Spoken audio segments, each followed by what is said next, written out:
India has rapidly moved towards digitization in the last couple of years. Today, the country is second largest hub for data science in the world. Multiple research papers predict that the country will have more than 11 million job openings by 2026. In fact, since 2019, hiring in the data science industry has increased by 46%. Despite the city of Bangalore being the second largest hub for such an emerging field, there is a dearth of data scientists. The magnitude of this problem lies in the numbers that see both analytics companies and talent at a loss. Around 93,000 jobs in data science were vacant at the end of August 2020. 70% of these vacancies were for positions with less than 5 years of experience. Some of the struggles of a data scientist are also due to the extensive and frankly quite appealing courses available in the market. Can somebody with a degree in commerce become a data scientist? Sure. Yes, I believe that. But what does it take? It takes hours and hours and hours and hours of hard work for months and months on. People learn just to understand how something is built, like how models is built.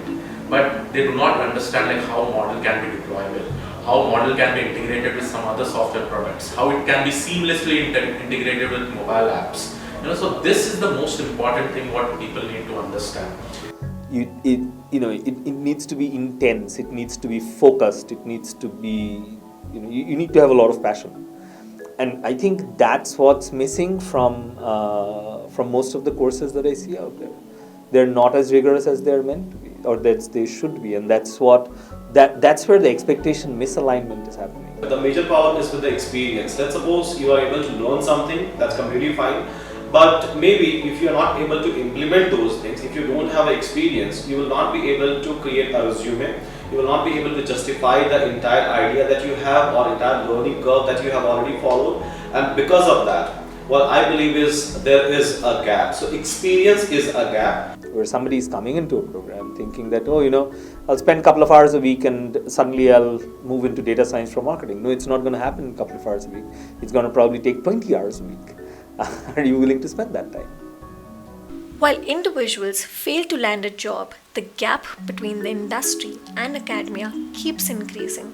Hiring managers find themselves in a fix, data keeps accumulating, while their understanding of how to use data keeps dwindling. Now people are expecting the persons who will join, so he will know the business, he or she will have the knowledge for business, she will be good in the visualization, she will have an extraordinary knowledge in the statistics, and she will also have the knowledge on the in the deployment or in the data architecture. So it will be very difficult for a person to be a data scientist and fulfill all the requirement. While there's a lot of knowledge management available today with us, the practical aspect of really understanding some of the newer aspects or even the traditional aspects is missing out. So I should say the expectation and there is a kind of a skill set, there is a mismatch. That's why people are getting that challenge to fill the gap. Earlier when we used to hire, we had enough number of months to say groom, mentor, coach and make them ready for the tough scenarios.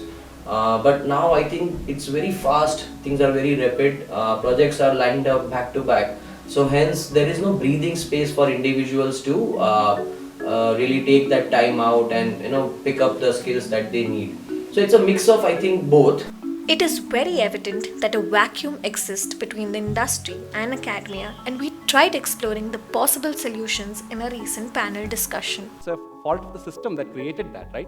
We just created lots of content, lots of quantity, but not the required quality. All of these courses and students come in, they start data backwards, which means that, okay, there's a data dictionary, okay, what is the target? Now put everything in, have I done all the steps? So the idea that we want, at least I would want to say, is that let's flip it out from understanding the business problem, then start linking it back asking the right, questions, understanding all the hypotheses, why this is happening, then linking it to the data, then the problem statement. While fingers are being pointed in all directions, whether it be the talent's individual capabilities or the curriculum in order to transition or lack of companies' clarity on roles, a few have had a positive outcome.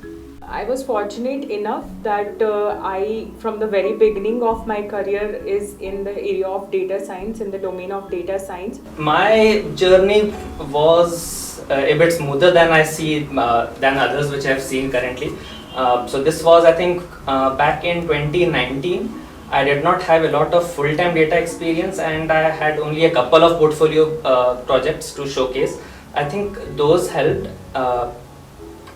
Getting a break in my case, I would say, was a lot easier than it is getting a data science role nowadays, where I see people like straight out of college and they have done more like fancier projects than I have ever done in my 3 years of professional full-time data science role, and even they find it tough getting a break into this industry. So I think it was easier for me, but if you are if you are trying to get into this space now, the competition is really tough. No doubt that everyone wants a piece of data.